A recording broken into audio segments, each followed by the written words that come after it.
حضور اکرم صلی اللہ علیہ وسلم فرمایا جس گھر میں کھجور تواتر سے کھائی جائے گی وہاں یرقان کی بیماری نہیں ہوگی. سبحان اللہ. لیکن یہ بات آپ مسجد سے تو نہیں سنتے. یہ اویئرنیس کا ایک بہت بڑا ذریعہ مساجد بھی ہیں. بات یہ ہے کہ یہ بیماری وہ ہے وہ صرف ہماری حکومتوں کی غفلت کی وجہ سے پھیل. ہمارے یہاں عموماً بلڈ دینے کے بارے میں تو بہت بات کی جاتی ہے، لیکن یہ جو ٹیسٹ کی جو اویئرنیس ہے اس کے بارے میں اتنی بات نہیں کی جاتی. تو آپ کی یعنی کہ کیا اس پہ شرعی نقطہ نگاہ سے کوئی شرعی لحاظ سے کوئی مسئلہ تعلق نہیں کسی کو نہیں. ٹھیک ہے. مسئلہ صرف یہ ہے اس سے پہلے ہی بہت سارے پیٹرولیم منسٹر رہے جی جی لیکن ان کی زندگی اور نوعیت کی تھی. جی جی میری فقیری میں اور درویشی میں زندگی گزری. ماشاء اللہ. میں نے ہر پیٹرول پمپ کے لائسنس کے جاری ہونے سے پہلے ایک شرط لگا دی. آپ کی وزارت کے دوران کوئی پتہ نہیں پوچھنا چاہیے نہیں پوچھنا چاہیے لیکن ایک نا لوگوں کے لیے اور اپنے سیکھنے کے لیے یہ کوئی آفر ہوئی ہو ایسی 85 سے 88 کے بعد سے اب تک نیب بھی بنا، احتساب کمیشن بنا، احتساب بیورو بنا، کوئی بھی آدمی نے میرے گھر کے دروازے کی بیل نہیں بجائی. His services are no more required to petroleum minister. 10 مرتبہ ایوان صدر سے فون آ چکا ہے آپ سے جنرل ضیاء الحق صاحب بات کرنا چاہتے. ایک دن بہت پریشان بیٹھا تھا خانہ کعبہ میں باب عبدالعزیز کی طرف، میرا سر نیچے دیکھ کر ایک بندے نے مجھے یہ نوک کیا، جیسے ہاتھ لگایا. میں نے سادگی میں بیج ان کو دکھا دیا، انہوں نے بیج جیب میں ڈال لیا. بولے اس بیج سے تو میں حاضری دوں گا. میں نے کہا حاضری دے دے. بولے پھر آپ کا کیا ہوگا؟ میں نے کہا پوری زندگی یہ شعر پڑا ہے کہ جسے چاہ اپنا بنا لیا، جسے چاہ در پر بلا لیا.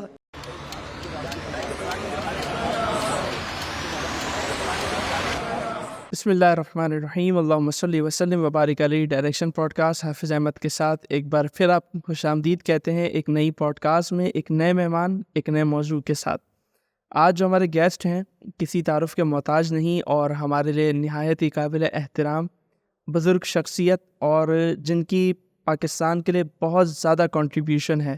تمغہ امتیاز پاکستان کا ایک بہت بڑا اعزاز وہ بھی ان کے نام ہے. اسی طرح آپ وزیر وزارت پیٹرولیم وہ آپ نے سنبھالی ایک عرصے تک اور اسے بہت اچھے انداز تک آپ نے چلایا. اس کی وزارت کی پوری کہانی انشاءاللہ وہ بھی آج ان سے ہم انشاءاللہ سنیں گے. اس کے علاوہ المصطفیٰ ویلفیئر سوسائٹی کے نام سے شہر کراچی میں پورے پاکستان میں فلاحی حوالے سے ایک بہت بڑا کام اس وقت ماشاءاللہ چل رہا ہے. اور اس کے علاوہ سینڈیکیٹ ممبر ہیں کئی یونیورسٹیز کے، ڈاؤ یونیورسٹی، سندھ مدرسۃ الاسلام یونیورسٹی، جناح سندھ میڈیکل یونیورسٹی اور کراچی یونیورسٹی کے بھی یہ فارمر سینڈیکیٹ ممبر رہ چکے ہیں. ہم خوش آمدید کریں گے محترم جناب حاجی حنیف طیب صاحب کو. سر السلام علیکم ورحمۃ اللہ. وعلیکم السلام ورحمۃ اللہ وبرکاتہ. سر بہت شکریہ، آپ کے شکر گزار ہیں اور خوش آمدید کہتے ہیں آپ کو ہمارے اسٹوڈیو میں. شکریہ. جزاک اللہ. سر اس وقت ہم نے آف دی کیمرہ بھی آپ سے ڈسکس کیا کہ ہم تیلیسیمیا کے حوالے سے کیمپین لے کر چل رہے ہیں، تو میں چاہوں گا کہ گفتگو کا آغاز ہم وہیں سے کریں اور ابتداً آپ المصطفیٰ کے بارے میں کچھ بتائیں کہ المصطفیٰ کا آغاز کیسے ہوا، المصطفیٰ کیا کیا کام کر رہا ہے، اور پھر اسپیشلی تھیلیسیمیا کے حوالے سے المصطفیٰ کی کیا کنٹریبیوشن ہے اس حوالے سے میں چاہوں گا آپ بات کریں.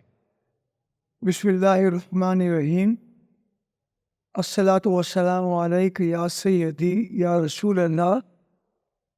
مجھے آپ کے اس پوڈ کاسٹ کے سیشن میں شریک ہو کر خوشی ہوئی. جزاک اللہ.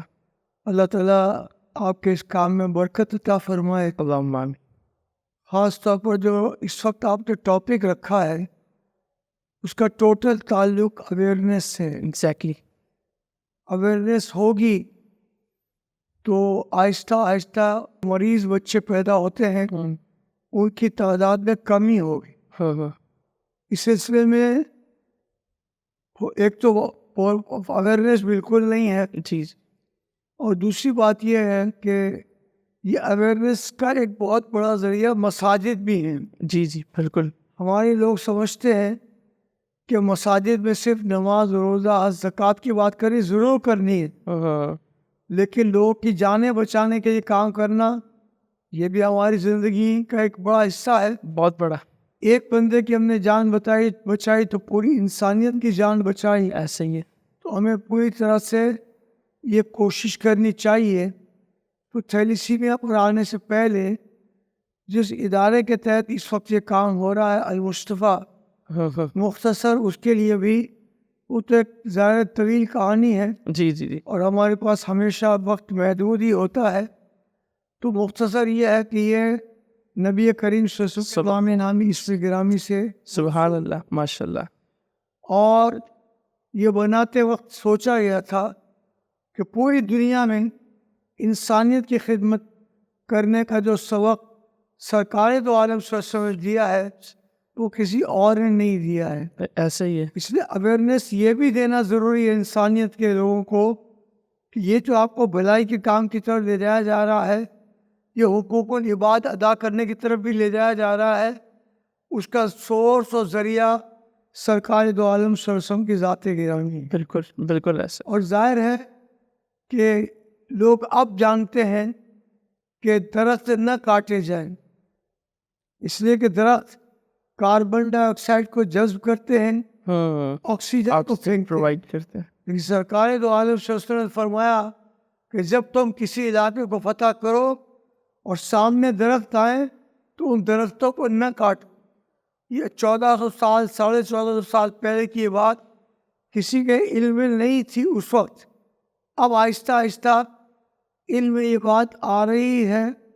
تو اویئرنیس تو ہم نے اگر نبی کی تعلیمات کی لوگوں کو دی ہوتی تو یہ شاید ایسی مشکلات نہ ہوتی. صرف اویئرنیس کی اہمیت سمجھانے کے لیے کہوں، یہ ہیپیٹائٹس ABCDE ہے. حضور اکرم صلی اللہ علیہ وسلم نے فرمایا جس گھر میں کھجور تواتر سے کھائی جائے گی وہاں یرقان کی بیماری نہیں ہوگی. سبحان اللہ. لیکن یہ بات آپ مسجد سے تو نہیں سنتے.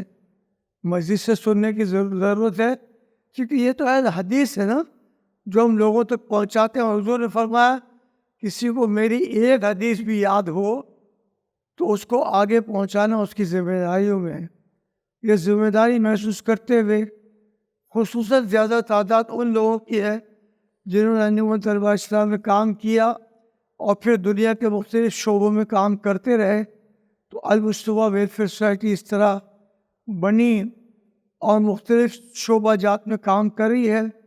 آغاز کراچی سے ہوا، جیسے آپ نے کہا کہ اب پورے ملک میں الحمدللہ خدمت سر انجام دی جا رہی ہے. اللہ تعالیٰ اور زیادہ ہمیں ہمت عطا فرمائے. آمین. تھیلیسیمیا کے لیے ابھی 8 مئی کو ورلڈ تھیلیسیمیا ڈے تھا. اس موقع پر بھی ایک ریکارڈنگ ہوئی تھی، ٹیلی ویژن والوں نے کی تھی. صحیح. اور پھر انہوں نے چلائی ہوگی تو یہ سب باتیں ان کو بتائی گئی تھی. المصطفیٰ کے باقی شعبوں کا تھوڑا تذکرہ کر کے ہم تھیلیسیمیا پہ آتے ہیں. بالکل بالکل. مثلاً یہ کہ ہونٹ کٹے اور تالو کٹے بچے جو ہیں ان کے سب سے زیادہ فری آپریشن دنیا میں سب سے زیادہ المصطفیٰ نے کیے. دنیا میں اس لیے کہ 4 ملک ہیں جہاں یہ مریض زیادہ ہوتے ہیں. پہلا ہے چائنا، لیکن آپریشن تھیٹر میں ان کا سرجری ہو جاتی ہے. دوسرا ہے انڈیا، وہ بہت بڑا پھیلا ہوا ملک ہے تو کافی لوگ کام کرنے والے ہیں. تیسرے نمبر پر انڈونیشیا، چوتھے نمبر پر پاکستان. لیکن پاکستان بھر میں اب تک 66,200 سے زائد المصطفیٰ نے ہونٹ کٹے تالو کٹے کے بچوں کی فری سرجری کی ہے. ماشاء اللہ. اور اللہ تعالیٰ اس کام کو اور زیادہ ہمیں بڑھانے کی توفیق دے. اللہ نہ کرے کسی گھر میں ایسا بچہ پیدا ہو گیا تو وہ پڑھ نہیں سکے، اسکول نہیں جا سکے، تعلیم ختم ہے، ملازمت نہیں ہوگی، شادی نہیں ہوگی، تو زندگی تو برباد ہو جائے گی. کیوں؟ صرف ایک آپریشن کی وجہ سے. آپریشن ہم فری کر دیتے ہیں، ٹھیک ہے، باقی کمرشل ہاسپٹل میں اس کے چارجز زیادہ ہیں، لیکن ہمیں تو لوگ خود تعاون کرتے ہیں کہ 2 آپریشن ہماری طرف سے کر دیں, کیا بات ہے, 5 ہماری طرف سے کر دیں, تو ہم عزت محسوس کرتے ہیں الحمدللہ. کہ غریب کے گھر میں ایک بچہ پیدا ہو اور ووٹ کٹے ہونے کی وجہ سے رو رہا ہو اور وہ ہمارے پاس آئے اور فری آپریشن کرا کے ہنسی خوشی چلا جائے تو ہمارے لیے سعادت ہے. یقیناً. 2 لاکھ سے زائد ہم نے آنکھوں کے موتیے کے فری آپریشن پاکستان میں کیے ہیں. ماشاءاللہ. اللہ کا یہ فضل ہے, کرم ہے. اور الحمدللہ پولیو کے خاتمے کے لیے پہلے پولیو کے کیسز سال میں ہزاروں ہوتے تھے, پھر سینکڑوں ہوئے, پھر درجنوں ہوئے, اب روز سنتے ہیں 3-4 کل بھی 4 سنا. اس کو بھی ختم کرنا ہے انشاءاللہ. لیکن جب ختم کرنے کے لیے انشاءاللہ جب ختم کرنے کے لیے سوچا گیا تو ورلڈ ہیلتھ آرگنائزیشن اور یونیسکو یونیسیف اور روٹری کلب نے سوچا کہ کراچی کا کوئی ایسا آدمی لیا جائے جو لکنگ لائک عالم دین ہو اور وہ یہ فتوے بازی کو روک سکے, کیونکہ فتوے بازی سے ہی یہ معاملہ آگے بڑھتا جاتا ہے. الحمدللہ میرے پاس انہوں نے رابطہ کیا, میں اس کا اعزازی چیئرمین ہوں اور میں نے آپ کو پروگریس بتائی, ہزاروں سینکڑوں سے درجنوں اور درجنوں سے اب کچھ 4-5 ماشاءاللہ. ماشاءاللہ. ایک وقت ایسا بھی آ گیا تھا بیچ میں, ایک وقت ایسا بھی آ گیا تھا کہ 1 سال 1.5 سال تک ایک کیس بھی نہیں تھا. 3 مرتبہ روٹری کلب انٹرنیشنل کے صدور جو عالمی لیول کے صدر ہوتے ہیں وہ کراچی صرف اس وجہ سے مجھ سے ملنے آ چکے ہیں کہ آپ اچھا یہ کام کر رہے ہیں. اب 2 ملک رہ گئے, پاکستان افغانستان, تو یہ ختم ہونا چاہیے. ایسے بہت سارے ہمارے یہاں ڈائلسس فری ہے, تھیلیسیمیا کے مریض جو ہیں ان کا علاج بلڈ ٹرانسفیوژن فری ہے. تو اور بہت سارے ٹاپکس ہیں, لیکن ہم آ جاتے ہیں تھیلیسیمیا کی طرف تاکہ اویئرنیس کا جو کام ہے کر سکیں. بات یہ ہے کہ یہ بیماری وہ ہے وہ صرف ہماری حکومتوں کی غفلت کی وجہ سے پھیل. اب یہ ایران میں ختم ہو چکے ہیں, سعودی عرب میں ختم ہو چکی ہے, مصر میں ختم ہو چکی, زبردست, کویت میں ختم ہو چکی ہے, ابو ظہبی اور اس کے ملکہ چھوٹے چھوٹے اسٹیٹس جو ریاستیں وہاں پہ ختم, وہاں پہ ختم. یعنی خطے میں صرف ہم رہ گئے. ہم رہ گئے اور ایک ہم بھی اس لیے رہ گئے کہ ہمارے ساتھ جڑا ہوا ہے اور وہاں کسی قسم کی بھی احتیاط نہیں ہے, تو وہاں سے لوگ آتے ہیں وہ تھیلیسیمیا کے وائرس کے کیریئر ہوتے ہیں. اور کہاں سے؟ افغانستان سے. تو پھیلتا چلا جاتا ہے. لیکن میں نے متعدد حکومتوں کو سمجھایا کہ اگر شادی سے پہلے, منگنی طے ہونے سے پہلے رشتہ جن کا ہو رہا ہے ان دونوں کا ٹیسٹ کرا لیا. ٹیسٹ ان کا اگر ہو گیا, وہ اگر دونوں مائنر تھیلیسیمیا ہیں تو اس بات کا قوی امکان ہے کہ جو اولاد پیدا ہوگی وہ میجر تھیلیسیمین ہوگی. اور تھیلیسیمیا کی تباہی کیا ہے؟ جس بچے میں تھیلیسیمیا میجر ہو گیا وہ بچہ زندگی بھر بیمار رہے گا, کمزور رہے گا, اور زیادہ امکان ہے 10, 12, 15, 20 سال کے دوران اس کا انتقال ہو جائے. اس کا بلڈ ٹرانسفیوژن جو ہے وہ 4 گھنٹے کا پروسیس ہے. 4 گھنٹے جب وہ بیڈ لیٹ کر بلڈ اپنا چینج کروانا ہوتا ہے تو باپ تو سروس پہ گیا ہوتا ہے, کاروبار پہ گیا ہوتا ہے, ماں جو ہے وہ اس کو دیکھتی ہے, اس کی آنکھوں سے مسلسل آنسو جاری ہوتے ہیں. بچے کو تو ہم کھلونے دے دیتے ہیں, بچے کو ٹافیز چاکلیٹ دے دیتے ہیں, بچہ بزی ہو جاتا ہے, پروسیس پورا ہو جاتا ہے. تو میں تو سب سے پہلے تو علماء اور مشائخ کو, یونیورسٹیز کو کہوں گا کہ آپ اس سلسلے میں توجہ فرمائیں تمام تعلیم کو کنٹرول کرنے والی منسٹریاں ہیں وہ اس پر توجہ دیں اور کالجز میں بھی اس کی اویئرنیس کو عام کریں. انشاءاللہ تعالیٰ اس تھیلیسیمیا سے نجات ملے گی. ہمارا سینٹر پہلے گلشن اقبال میں تھا, صحیح, لیکن ظاہر گلشن اقبال 5 منزلہ بلڈنگ بھی بن گئی ہے. جی جی ماشاء اللہ. اور اس کے بعد ظاہر ضرورت زیادہ پڑی تو اللہ تعالیٰ نے توفیق دی. ایک میمن بھائی تھے عامر عارف ایکمی, انہوں نے دوراجی کالونی میں ہم کو جگہ دی اور آہستہ آہستہ پھر وہاں ہم نے تھیلیسیمیا سینٹر بنایا. ماشاء اللہ. رمضان کے آخری دنوں میں D G rangers major general Azhar Waqas نے اس کا افتتاح کیا. ہم نے جب افتتاحی تقریب کی, کچھ تشہیر کی, تو بہت فون آئے کہ حاج صاحب نہیں آئیں گے, وہ ان کا آنا مشکل ہے, وہ ایسے پروگراموں میں نہیں جاتے. ہم نے دعوت دے دی ہے, انہوں نے ایگری کر لیا. اب وہ آ جاتے ہیں تو سبحان اللہ, نہیں آتے تو کوئی بات نہیں. لیکن وہ لوگ سب اٹینڈ کرنے اس لیے سے آئے تھے کہ ڈی جی رینجرز نہیں آئے, لیکن وہ آئے تھے, بہت خوش ہوئے اور اچھا پروگرام ہوا. یہ سلسلہ انشاءاللہ جاری ہے, ماشاءاللہ, جاری رہے گا. یہ دراصل ایک موروثی بیماری ہے. جی جی, ایسے بچے ہیں ایک گھر میں 2 3 بچے اگر ڈائلسس کے ہوں تو گھر کہاں جائے, کہاں سے خرچ برداشت کر, صحیح بات ہے, بہت مشکل ہے. تو لیکن ظاہر ہے کہ ان کو ہم خوش رکھنے کے لیے سال میں 2-4 مرتبہ پی ایف میوزیم میں ادھر ادھر ہم ان کو لے جاتے ہیں اور ان کی ایک انجوائمنٹ ہو جاتی ہے, وہ خوش ہوتے ہیں. اور ہمارے ہم سے کوئی ایسا انجوائمنٹ کی جگہ والا اس سے کوئی چارج نہیں کرتا کہ ٹھیک ہے یہ تو اچھا کام ہے, ہم اس میں آپ کے لیے تعاون کریں گے. اور اس طرح جو جن کو یہ خون چڑھایا جاتا ہے آہستہ آہستہ ان کا کلر تھوڑا پیل ہو جاتا ہے. جی جی, آئرن جو بلڈ میں ہوتا ہے اس کا اثر ہوتا ہے, جی جی جی, وہ بڑھ جاتا ہے, بڑھ جاتا ہے. اس کے لیے پروسیس ہے, پھر وہ آئرن نکال لیا جائے. تو وہ ہمارے یہاں الحمدللہ وہ بھی ہے ماشاء اللہ, اور وہ فری ہے.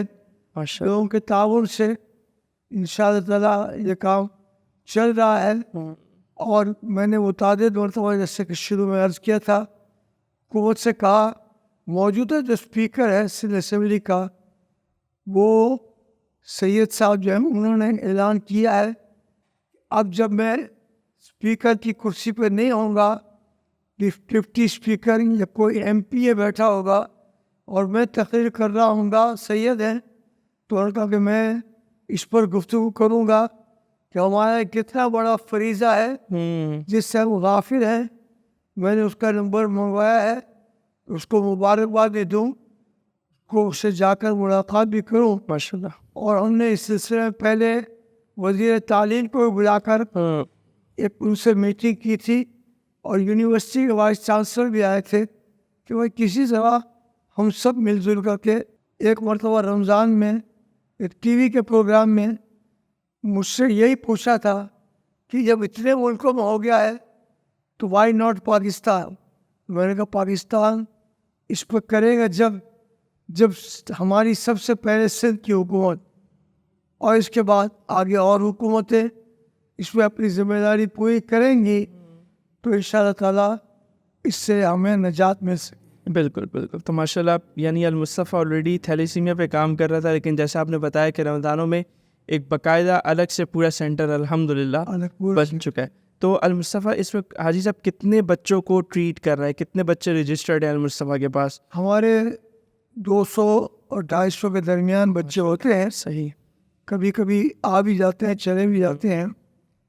اور اس کے لیے سب سے بڑی ضرورت یہ ہوتی ہے, ان کی خدمت تو ہم کر سکتے ہیں لیکن ان کو بلڈ کی ضرورت ہوتی ہے. بلڈ ان کو چاہیے. ان کو بلڈ پرووائڈ کرنے کے لیے میں مختلف 6 یونیورسٹیز کا سینڈیکیٹ کا ممبر رہا ہوں، تو یونیورسٹیز میں ہم بلڈ کلیکشن کرتے ہیں. طلبا، نوجوان طلبا کا بلڈ زیادہ مؤثر ہوتا ہے، صحیح. فائدے مند ہوتا ہے. تو 6 یونیورسٹیز کے علاوہ جیسے اردو یونیورسٹی المصطفیٰ کے سامنے ہے، سرسید یونیورسٹی تھوڑا سا لیفٹ ہے، جی تو وہاں بھی کیمپ لگ جاتے ہیں. اور ہم فیکٹری اونرس کو بھی کہتے ہیں کہ وہاں پہ یہ بہت بڑی یونس فیکٹری ہے، یونس انڈسٹریز. ادھر ہم نے مالک کو کہا، انہوں نے ایگری کیا. 170 خون کی بوتلیں ان کے ملازمین سب ان کے مالکوں کے کہنے پر جمع ہو گئے.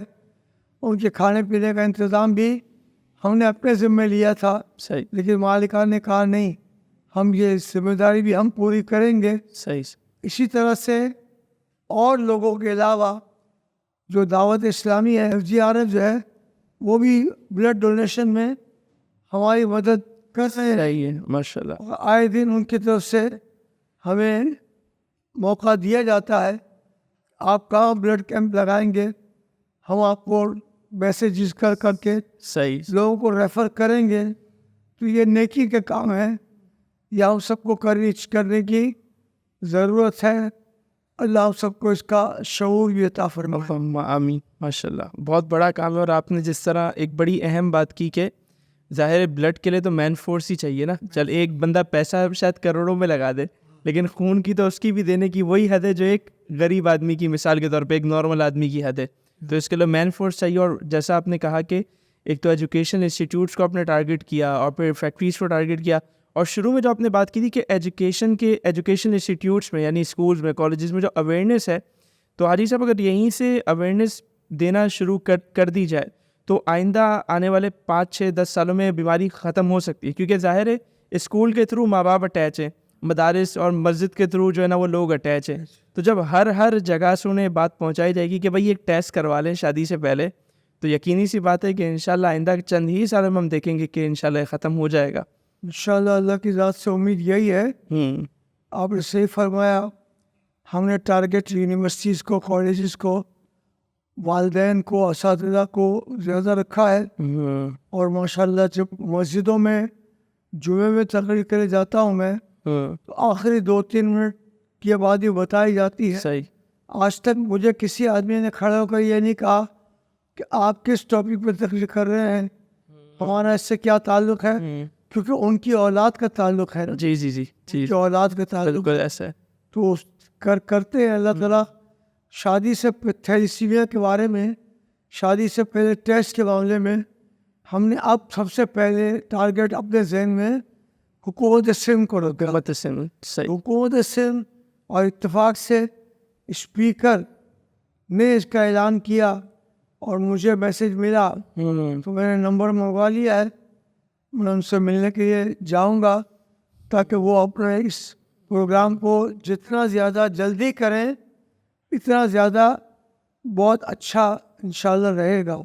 مخیر حضرات سے بھی میں یہی عرض کرتا ہوں کہ ٹھیک ہے، جو ڈونر ہے وہ تو ڈونیٹ کر رہا ہے. جی آپ ڈونیشن اس طرح دیں کہ ان بچوں کے نظام کو چلانے کے لیے خرچ اخراجات میں اپنا اس جہان کو اور اپنے اگلے جہان کو آپ بہتر کرنا چاہتے ہیں. آپ آئیے میدان میں. المصطفیٰ کے تھیلیسیمیا سینٹر کو پہلے آپ دوراجی کالونی میں آ کر دیکھیں، آپ کی طبیعت باغ ہو جائے گی کہ ہمیں اس کی ضرور خدمت کرنی چاہیے. وہ دیکھیں گے چھوٹے چھوٹے بچے، کمزور بچے لیٹے ہوئے ہیں اور نقاہت ہے ان کو. میں نے بتایا بھی ایک گھر میں 3-3 4-4 ہیں. جب میں ان بچوں سے ملتا ہوں تو قدرتی بات ہے آنکھوں سے آنسو آ جاتے ہیں، تھوڑی ہماری غفلت کی وجہ سے.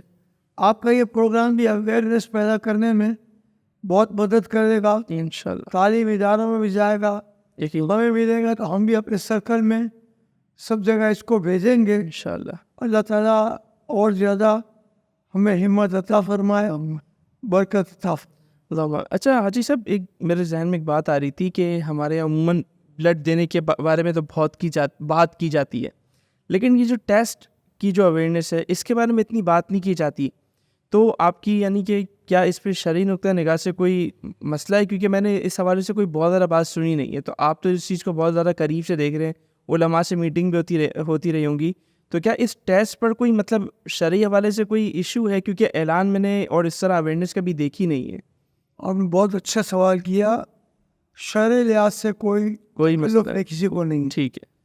مسئلہ صرف یہ ہے کہ مائیں یہ سوچتی ہیں کہ میرا بیٹا اور میری ہونے والی بہو اس کے بارے میں یہ پتہ چل گیا کہ یہ مائنر تھیلیسیمین ہے تو آئندہ شادی میں بہت دشواری پیدا ہوگی. یہ بہت امپورٹنٹ بات ہے، کیونکہ اب ظاہر ہے لوگوں کو پتہ نہیں ہے کہ بھائی مائنر تھیلیسیمیا کا اتنا مسئلہ ہی نہیں ہے، مسئلہ ہی نہیں. تو وہ صحیح آدمی کبھی جائے گا ہی نہیں اس طرف، کوئی نہیں. یہ بڑا مسئلہ ہے.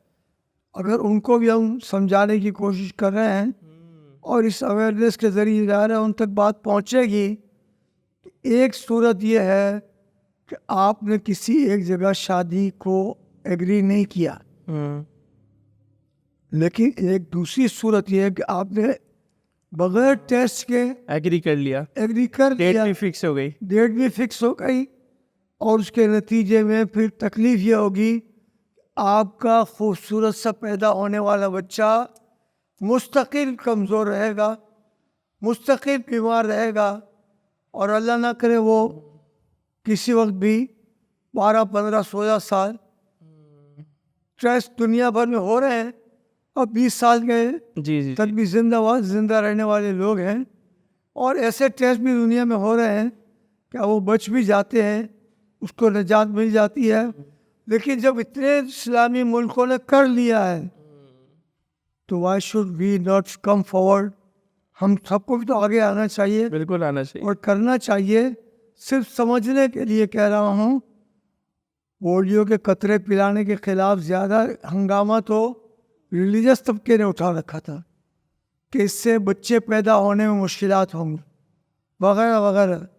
اس میں جلدی مر جانے کی کوئی نہ کوئی ڈالی ہوئی چیز. صحیح. اس کے لیے 5 اور 6 جون 1913 کو انٹرنیشنل لیول کی انٹرنیشنل اسلامک یونیورسٹی نے ایک سیمینار کرایا تھا 2013 میں 2013 میں 2013 میں، اور اس میں علماء بھی تھے، صحیح، مشائخ بھی تھے، اسکالرز بھی تھے، سائنٹسٹ بھی تھے، ڈاکٹرز بھی تھے، اور مختلف تنظیمیں تھیں. صحیح ہے. میں بھی اس میں شریک تھا. اور کچھ لوگوں نے یہ اعتراض اٹھایا کہ یہ جو ویکسین ہوتا ہے اس میں ڈیٹ آف ایکسپائری نہیں لکھی ہوتی. میں نے کہا اچھا. دوسرا سوال، ان کا اس میں انگریڈینٹس وہ نہیں لکھا، ترکیب اجزاء نہیں لکھے ہوتے. صحیح ہے. میں نے کہا اور کوئی سوال؟ تو میں نے کہا اچھا ایسا کریں، WHO والے بیٹھے تھے، میں نے کہا ان سارے حضرات کو ایک ایک ویکسین آپ دے دیجیے. میں نے کہا اب یہ ویکسین کو ذرا آپ قریب سے پڑھیں. میں نے پوچھا اس میں ڈیٹ آف ایکسپائری لکھی ہے؟ بولا ہاں لکھی ہے. میں نے کہا ترکیب اجزاء انگریڈینٹس لکھے ہوئے ہیں؟ بولا ہاں لکھے ہوئے ہیں. تو میں نے کہا آپ کیا تو آبجیکشن کوئی واقعی نہیں رہا. جی اتنے ڈاکٹرز آپ کو بتا رہے ہیں، عالمی اسکالرز مصر سے بھی، سعودی عرب سے بھی لوگ آئے تھے، وہ بھی بتا رہے ہیں، اور تمام سائنٹسٹ جو بیٹھے ہوئے یہاں وہ بھی بتا رہے ہیں. پھر ایک اعلان اسلام آباد وہاں مرتب ہوا. وہ اعلان اسلام آباد چونکہ صحافی باہر سے بھی آئے تھے، انگلش بولنے والے صحافی بھی تھے، سوال جواب کرنے والے بھی تھے، تو طے پایا کہ پریس کانفرنس میں یہ پڑھ کر میں سناؤں گا اعلان اسلام آباد ڈکلیریشن انگلش میں. وہ میں نے پڑھ کر سنایا، اور پھر انہوں نے جو سوالات پوچھے تھے وہ پوچھے. اب 6 مختلف زبانوں میں، مثلا انگلش میں، اردو میں، پشتو میں، سندھی میں اور دوسری زبانوں میں یہ چھاپ کر پوری پاکستان میں اویئرنیس کی خاطر تقسیم کیا جا رہا ہے تاکہ لوگوں کو پتہ چلے.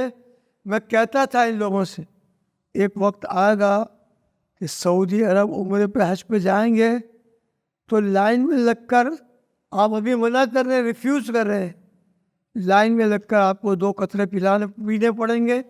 اور اب کئی سال سے یہ سلسلہ شروع ہو گیا ہے. صحیح.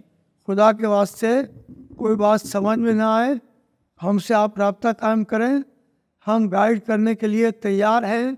بچوں کو تھیلیسیمیا کے زد میں جانے سے بچائیں. انشاءاللہ تعالیٰ اللہ تعالیٰ اس کا آپ کو دنیا میں بھی اجر دے گا. اور یہ کتنی بڑی شکر کی بات ہے کہ جو اللہ سے دعا کر کر کے آپ بچہ بچی مانگ رہے ہیں اس کو آپ بیماری سے بچائیں گے. 50 60 70 سال کی عمر کا ہوگا اور بیماری نہیں ہوگی, صحت کے ساتھ وہ زندگی گزارے گا. صحیح صحیح. ماشاء اللہ ماشاء اللہ. اللہ تعالیٰ آپ لوگوں کی کاوش کو قبول کرے اس حوالے سے. اچھا جی صاحب, میں گفتگو کا سلسلہ آگے بڑھانا چاہوں گا اور آپ کی شخصیت کے حوالے سے میں بات کرنا چاہوں گا کہ کہاں سے سفر کا آغاز ہوا, اور ماشاء اللہ ابھی تک کی باتیں تو ہمیں پتہ ہے, اور آگے آپ کیا ارادے رکھتے ہیں مزید. تو میں چاہوں گا کہ ابتدا سے لے کر اب تک کی پوری آپ کی جو ایک جرنی ہے, تاکہ نوجوان کو سیکھنے ملے اور وہ اس حوالے سے سیکھ سکے آپ سے. لیکن آپ کا ٹائم ختم ہو جائے گا. کوئی مسئلہ نہیں ہے. خوش رکھیے. جی جی. یہی گزارش یہ ہے کہ ہندوستان پاکستان تقسیم نہیں ہوئے تھے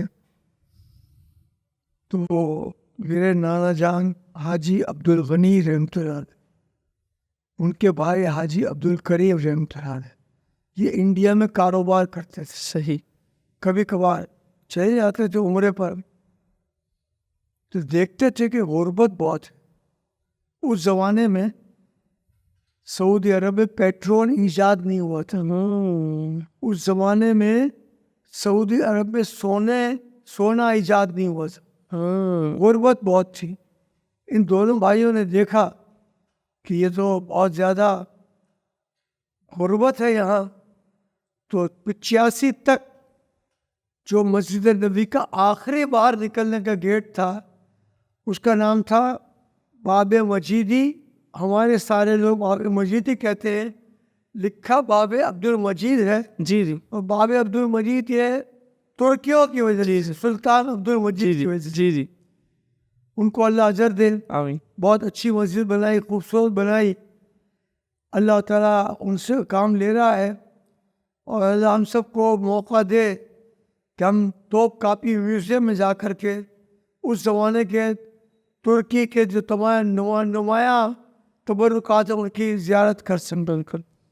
بہرحال ان دونوں بھائیوں نے سوچا کہ ہم یہاں زمین خرید کر ایک یتیم خانہ بنا دیتے ہیں.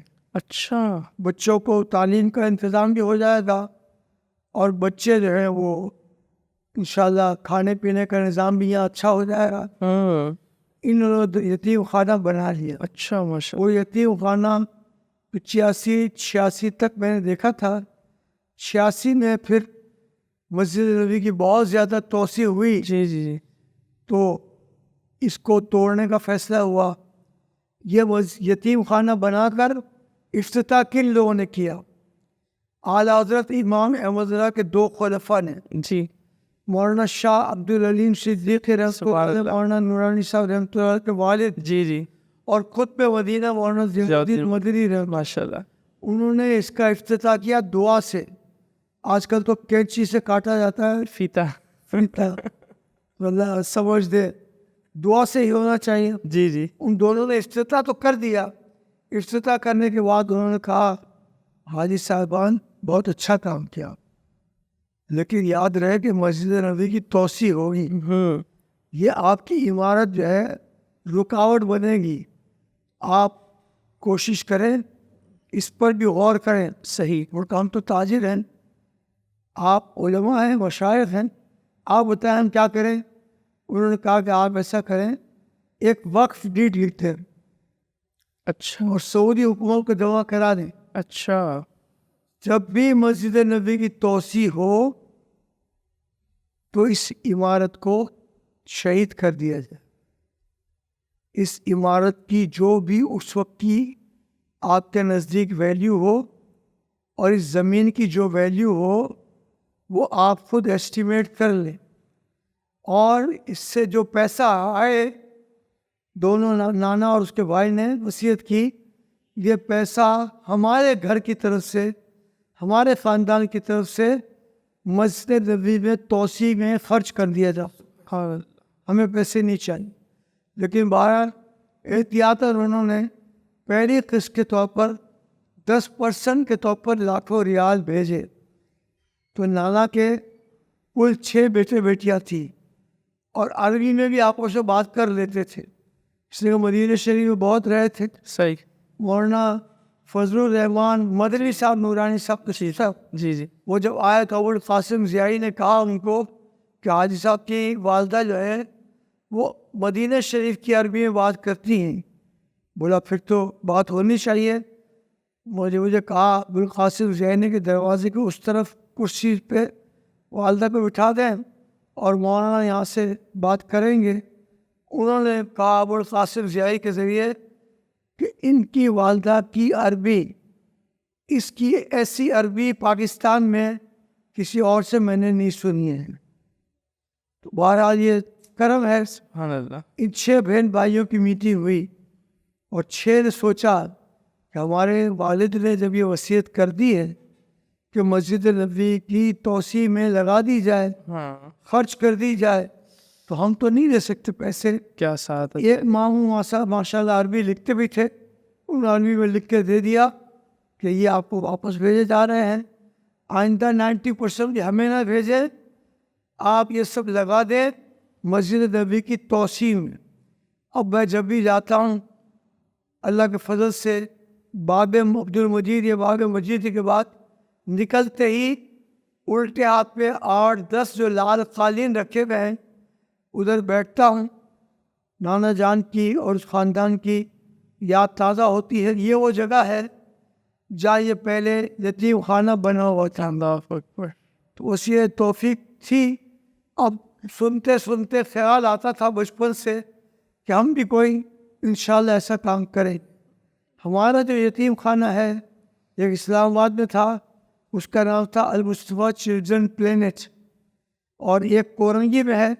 آپ کی ٹیم کو وہاں آپ کے فاؤنڈر وغیرہ کے ساتھ سب دعوت دیں گے کہ آپ آئیں. تو اس کا نام میں نے وزٹ کیا ہے وہ، ماشاء اور بہت خوبصورت ہے اور بڑا اچھا انتظام ہے اس کا، بہت زیادہ اچھا انتظام ہے. میں نے خود آبزرو کی ہیں چیزیں، بچوں کا بہت صفائی ستھرائی خیال رکھنے کے حوالے سے ماشاء اللہ. یہ اللہ کا کرم ہے الحمدللہ. کیونکہ یہ بچے جو ہیں یہ شہزادے ہیں. جی جی جی. ان کا نام یتیم بچوں کا انتباہ یتیم نہیں، یہ شہزادے. مائی ہوم المصطفیٰ نام. جی جی جی. 4 گورنرز نے ان بچوں کو گورنر ہاؤس میں نے پوچھا ایک مرتبہ ایک گورنر سے، یہاں صرف VIP لوگ ہی آ سکتے ہیں؟ وہ مقصد کیا آپ کے سوال کرنے کا؟ میں نے کہا ہمارے پاس 200 سے زائد یتیم بچے ہیں، آپ ان کو بلانے کی ساتھ حیثیت کریں. ہم بلا کے لے آئے، ہم ان کی خدمت بھی کریں گے، کھانا بھی کھلائیں گے، صحیح. ان کو گفٹ بھی دیں گے. اور 4 اب تک اس گورنرز بلا چکے ہیں ماشاء اللہ. تو یہ ظاہر ان کے لیے بھی باعث سعادت ہے. یقیناً. کیونکہ ایک گورنر اگر سر پر ہاتھ رکھتا ہے تو جتنے بھی ہاتھ کے نیچے بال آئیں گے اتنی نیکیاں اس کے حصے میں آئیں گی. اور اس موجودہ گورنر نے بھی مجھے پھر کہا ہے کہ اب بہت دن ہو گئے، ایک مرتبہ یا تو مجھے لے جائیں، میں ان بچوں سے پھر ملنا چاہتا ہوں. یہ جو یتیم خانہ ہمارا ہے اس کو مائی ہوم کہتے ہیں. اس کا افتتاح بھی ایک گورنر نے کیا تھا، گورنر زبیر عمر، اور ان کے والد مجھ سے بہت قریب تھے، جنرل جی عمر. صحیح. پیر پگاڑا کیا ملاقات ہوتی تھی تو میں کہتا تھا جنرل صاحب یہ جی کیا ہے؟